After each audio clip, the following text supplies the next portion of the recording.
All right, everybody, we're going to do a tutorial on making adjustment layers, and that is going to turn into a really cool little assignment where I superimpose this pumpkin into this backdrop, and it looks really natural.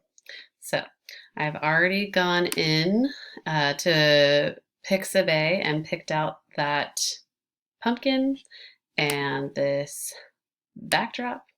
And now I'm going to put them together and try to make it look as natural as possible using adjustment layers. So I've gone in and I've selected my pumpkin and I have created a new layer over here. And now I can start making some adjustments to this pumpkin. I want to make sure that the pumpkin is selected, and then I can go down here to my adjustment layers button to create a new adjustment layer. And when you click this button, you will see all these different adjustment layer options. There are a lot to choose from. They all have very similar but very different and specific functions. So I suggest going through and checking them out, playing with them yourself.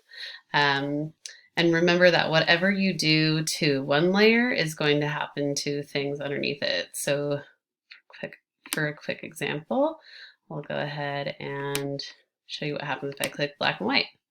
They both turn black and white. There's a way to adjust it, and I'll show you that in the next or future tutorial, how to make it so that only one layer is affected by whatever adjustment you put on. But I wanted to give you guys that quick little visual. Okay, so if I were to say, for example, I wanted to change up the hue and saturation, I can make it brighter. I can adjust what color is coming up. How vivid and how heavy the color is. I can adjust the darkness and the lightness if I wanted to do so, and then I can kind of measure it up against the backdrop.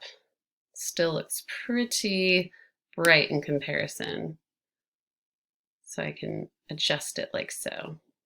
Right, now they're kind of starting to look like they're from the same world. The other nice thing is I can add as many adjustment layers as I need to. So let's say I wanted to adjust the brightness and contrast. You can see that this new layer appears right above it. It's still on top of my first layer.